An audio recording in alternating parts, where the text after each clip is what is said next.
Mommy, that girl is singing off key on the record. What if I told you that Whitney Houston, the voice that defined a generation, the legend who lit up the stage, carried a secret list of grudges that even her closest fans never knew about? For years, she smiled through interviews and waved to cameras like nothing fazed her. But behind the scenes, Whitney had her enemies. Some of them insulted her, others betrayed her, and a few, they clashed with her in ways no one could forget. These weren't random names. These were fellow stars, fellow icons, and just before her tragic final days, everything came spilling out. This is the story of 7 musicians Whitney Houston reportedly hated the most and the shocking truth behind every feud.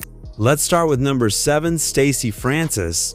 Stacey Francis. This one unfolded just 2 nights before Whitney Houston was found unresponsive in her Beverly Hilton hotel room. It all went down at a pre-Grammy event hosted by singer Kelly Price, an intimate gathering called For the Love of R&B. That night, emotions were high, and Whitney, who had already been the subject of growing concern over her erratic behavior, walked into a storm she didn't expect. Stacey Francis wasn't a stranger to Whitney. In fact, Whitney had once uplifted her on stage back in 1999, introducing her as an emerging Broadway talent. That moment had been a career highlight for Stacey, but when they crossed paths again in 2012, something had changed. There was tension, cold energy, and then confrontation. Reports say that Whitney became enraged when she saw Stacey talking to Ray J, someone Whitney had grown close to in her final months. Whether it was jealousy, suspicion, or just pent-up frustration, something snapped. Eyewitnesses claimed Whitney yelled at Stacey, pointed in her face, and called her a Ray J reportedly tried to defuse the situation, insisting she's family, but Whitney wasn't hearing it. What followed was a media firestorm. Stacey gave multiple versions of the story in the aftermath. In one interview, she described the incident as terrifying, claiming Whitney put her hand in her face and she grabbed her hand. She was upset about whatever she was upset about. She moved my face away. I grabbed her hand. But in a later interview, she softened her stance, denying that things ever got physical. Whitney's sister-in-law, Patricia Houston, later confirmed on Oprah's Next Chapter that something definitely happened. There were words, she said, and I just know it didn't feel right. The argument didn't end in violence, but it left a mark. For fans watching from afar, it was another red flag in Whitney's final unraveling. 2 days later, she was gone. Some called it a coincidence. Others believed it symbolized her mental and emotional state surrounded by people, yet deeply isolated. That final clash wasn't just a misunderstanding. It was Whitney at her most vulnerable, defensive, emotional, and surrounded by people she didn't know if she could trust. Which brings us to number 6, Aretha Franklin. You'd think 2 powerhouses like Whitney Houston and Aretha Franklin, arguably the greatest vocalists of their generations, would stand in harmony. After all, they shared roots in gospel music, deep respect from the industry, and a personal connection through Whitney's mother, Cissy Houston, who had sung backup for Aretha for years. But behind the scenes, their relationship was far more complicated. Their tension didn't always make headlines, but those who knew the industry whispered about it for years. Whitney reportedly admired Aretha, but she also struggled with what insiders described as Aretha's superiority complex. According to Kevin Ammon's biography, Whitney became increasingly frustrated with Aretha's air of condescension, particularly her tendency to treat younger artists Whitney included like students in her classroom of soul. The friction boiled over publicly after Whitney's in 2012. During the televised funeral, Dionne Warwick referred to Aretha Franklin as Whitney's godmother, an honorary title that had been repeated for decades. But Aretha wasn't even there. When reporters asked her about the absence, Aretha didn't hold back. She issued a statement, then followed up in an Associated Press interview, slamming Dionne for spreading what she called a blatant lie. "I was never Whitney's godmother. I didn't have the time," Aretha said sharply, adding that Dionne's words were libelous. She explained her absence by citing health issue of swollen feet and a prior commitment at Radio City Music Hall. This is Aretha. Aretha did not go to Whitney's funeral because you know why? She said her feet were swollen. To many, especially fans who had hoped for unity and mourning, it felt like another chapter in the Diva Wars. It wasn't just about scheduling, it was about decades of unspoken tension finally surfacing in the most public, emotional way possible. While Aretha did eventually perform a tribute to Whitney later that year, the damage had already been done. Their feud was never loud, but it was unmistakably real. Two queens, standing tall in their own empress, too proud, too powerful, and too different to ever truly meet eye to eye. The final fallout? It didn't come with shouting or headlines. It came in silence. Whitney's funeral went on without Aretha, and the world was left to wonder what might have been if their bond had ever been more than just musical royalty passing in parallel lanes. Coming in at number 5, Chaka Khan. Chaka Khan. Chaka Khan wasn't just another singer in Whitney Houston's orbit, she was one of the first to believe in her, a mentor, a blueprint. When Whitney was just getting started, it was Chaka who helped bring her into the fold, even encouraging Cissy Houston to let her daughter sing backup on early studio sessions. They weren't just peers. At one point, they were family in music, but over time, the admiration turned sour. As Whitney's star rose and eclipsed nearly everyone in her lane, Chaka's reverence seemed to fade into something more complicated, envy perhaps. The shift was never more obvious than in 2023 when Rolling Stone published its highly debated list of the 200 greatest singers of all time. Whitney was ranked at number 2. Chaka came in at number 29. Most artists might have stayed quiet. Chaka did the opposite. During a podcast interview with the Originals for Los Angeles magazine, she exploded. I introduced her to the business. Well, she made it very clear, honey. Whitney Houston, she brought her to the studio. She said, Whitney Houston, damn her. She asked her mama to come to the studio with her. She said, her and Luther Vandross sang backup for me, and now she's number 2 and I'm way down the list? That must be some payola. And she didn't stop there. She went after Mariah Carey, Adele, Mary J. Blige. She called the voters blind as a bat and accused them of having the musical taste of the children of Helen Keller. It was raw, bitter, and full of pain that had clearly built up for years. To her credit, Chaka later issued a lengthy Instagram apology, admitting she let herself get baited into a pointless comparison. I took the bait and I sincerely apologize, she wrote. But for many fans, and certainly those who had been close to Whitney, the apology felt like damage control. The truth had already spilled out. For Whitney, who reportedly always felt slighted by artists who pretended to support her publicly but undermined her privately, Chaka's words would have cut deep. From backup vocals to bitter shots, this wasn't just a disagreement over rankings. It was a full circle fracture between two icons who once shared the same mic. And in Whitney's story, Chaka Khan went from trusted elder to another cautionary tale. Proof that in the music industry, love can sour and respect can turn into resentment the moment someone else takes your place in the spotlight. And that takes us to number 4, Madonna. This one didn't start with a diss track or a shady interview. It started with something far more personal, a handwritten letter. In the mid-1990s, during a moment of career frustration, Madonna penned a private note to actor John Enos that would later resurface and rock the pop world. The letter, made public years later through an auction, revealed the raw thoughts of a woman who felt like the world was turning against her. In the letter, Madonna didn't just vent, she named names, and one of them was Whitney Houston. It's so unequivocally frustrating to read that Whitney Houston has the career I wish I had, Madonna wrote. She's so horribly mediocre. The statement was harsh, cutting, and loaded with envy.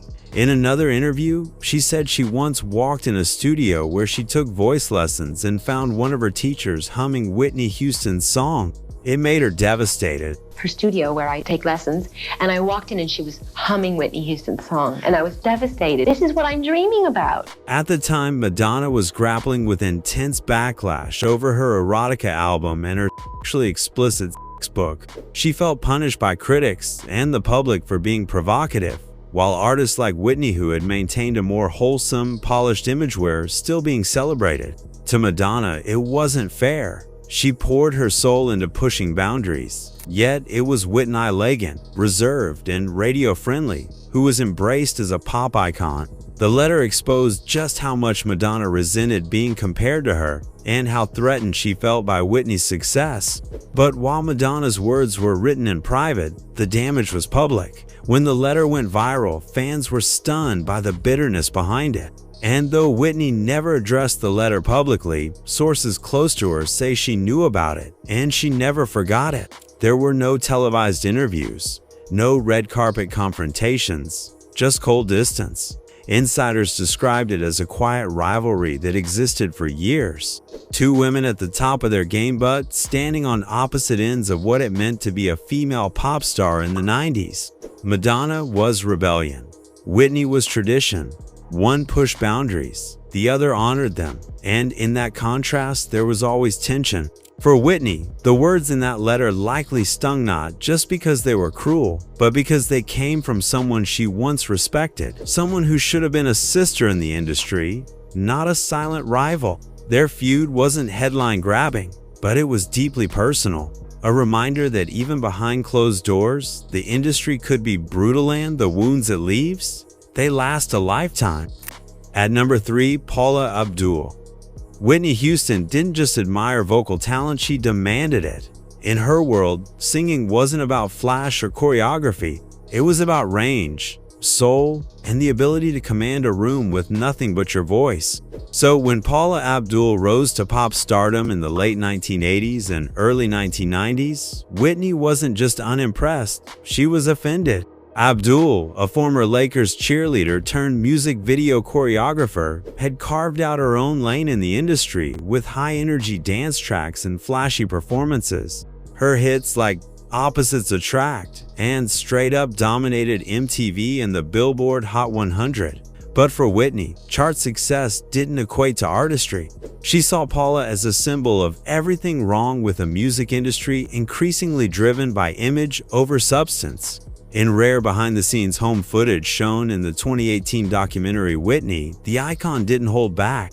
Laughing with friends, she casually dropped a line that sent shockwaves through music fandoms when it resurfaced online. Shit, now one thing, Paula Abdul ain't Mommy, that girl is singing off-key on the record. The room erupted in laughter, but Whitney's face was serious. She wasn't just cracking a joke. She was expressing a genuine frustration on that many powerhouse vocalists of her generation shared quietly. Whitney had trained her entire life to be a vocal technician. She came from gospel roots, where every note mattered. So to watch someone with what she saw as limited vocal ability dominate the airwaves, that stung. Abdul's performances may have been crowd pleasers, but vocally, they didn't challenge the standard set by Whitney, Mariah, or even artists like Anita Baker. To Whitney, it felt like the industry was lowering the brand, celebrating mediocrity while sidelining true singers. She never launched a public attack on Paula. There were no interviews, no on-stage jabs. Just that one quote captured on tape, that made her stance clear. And that one moment spoke volumes. It wasn't personal, it was philosophical. Whitney was fighting for something bigger, the preservation of real vocal craft in an era increasingly shaped by visuals, gimmicks, and production tricks. Paula Abdul may have had the moves, the marketing, and the momentum, but in Whitney's eyes, she didn't have the voice. That was enough to land her on a list Whitney never wrote down, but never let go of either. And just like that, Paula Abdul became one of the names Whitney didn't respect. Number 2 is Mariah Carey. This rivalry didn't begin with shade or tabloids, it started with a single moment, a missed connection. The American Music Awards in the early 90s were supposed to be a celebration. Whitney Houston was already a global icon, and Mariah Carey was just 21, but already being hailed as the next vocal powerhouse. But when the two women crossed paths backstage, it didn't go smoothly. According to gospel singer BB Winans, who witnessed it firsthand, Whitney, ever the gracious legend, stopped to greet Mariah. She smiled, leaned in, and offered a sincere congratulations. But instead of returning the gesture, Mariah turned her head, ignored her completely. And all I can remember was Mariah turning her head away. That moment sent ripples through the industry. The media had already started branding Mariah as the new Whitney, comparing their vocal ranges, chart dominance, and diva presence. But now there was a visual and emotional moment that suggested more than just artistic rivalry. There was tension, and Whitney felt it. Fans began speculating. Interviews were dissected. Rumors of passive-aggressive shade followed them throughout the 90s. And though Whitney rarely addressed the feud publicly, the silence spoke volumes. She wasn't one to clap back on camera, but she remembered. Always. In 1998, in a move that shocked fans, the two came together to record When You Believe, the soaring ballad for the Prince of Egypt soundtrack. On paper, it was a dream pairing. Two of the greatest voices of their generation finally singing side by side. But behind the scenes, sources described the energy in the studio as cold, calculated. Whitney and Mariah reportedly recorded their parts separately. Their smiles in the music video were professional but barely warm. One fan tweeted years later, "They really tried to pit Whitney and Mariah against each other, and you can feel that tension in When You Believe, even if they smiled." Some chalked it up to competition. Others said it was ego. Maybe it was both. But for Whitney, that cold shoulder at the AMAs wasn't something she could brush off. She was about love, legacy, and respect. And when she extended that hand and got nothing in return, it hurt. Their duet may have earned them an Oscar, but it didn't mend the rift. And though the world never saw them throw punches or trade jabs, the quiet strain between them remained one of the most iconic silent feuds in pop history. Because sometimes the deepest wounds don't come from enemies. They come from the ones who are supposed to walk beside you. For Whitney, Mariah wasn't just a competitor, she was the reflection of what it meant to be constantly compared, constantly challenged. And in that reflection, Whitney saw someone she could never fully trust. And finally, we reach number 1, Bobby Brown. No story about Whitney Houston's personal pain and professional downfall would be complete without Bobby Brown. He wasn't just her husband, he was her storm. The man she loved fiercely, defended publicly, but behind closed doors, battled endlessly. He was also the father of her only child, Bobby Christina. And according to many in her inner circle, he was one of the people she blamed most for the chaos that consumed her life. Their relationship was intense from the start. Whitney, America's pop princess, and Bobby, the wild boy from New Edition, seemed like opposites. But maybe that's what drew them in. They married in 1992 and immediately became one of the most controversial couples in music. Fans watched as Whitney's image shifted from polished to unpredictable, from graceful to chaotic. The whisper started. Was Bobby dragging her down? In December 2003, things took a darker turn. Police were called to their Atlanta home after a reported domestic dispute.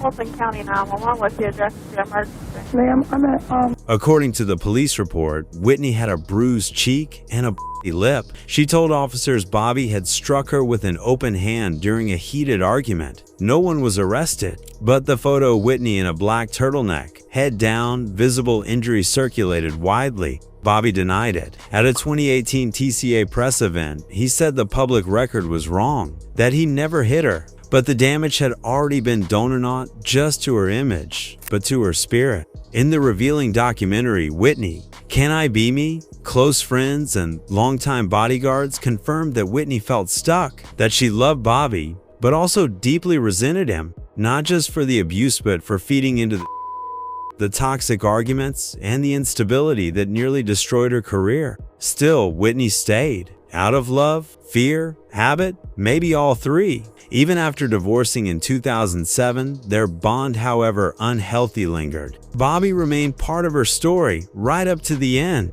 Their love story wasn't a fairy tale. It was a cautionary tale, a passionate union that turned volatile, a dream pairing that became a nightmare. And in Whitney's heart, it left scars that time never healed. Whitney Houston's voice shook arenas, but her pain? It echoed behind the scenes. From pop stars to soul legends to her own husband, she navigated a world full of conflict, betrayal, and unspoken battles. And though she smiled for the cameras, those who knew her say she never forgot who hurt her. Some wounds were private, others played out in front of millions. But in the end, they all tell the same story. Whitney loved hard, trusted deep, and when she was betrayed, it stayed with her forever. So what do you think? Were these beefs justified, or just part of being the biggest voice in the room? Because if this was the drama we saw on the surface, imagine what still hasn't been revealed.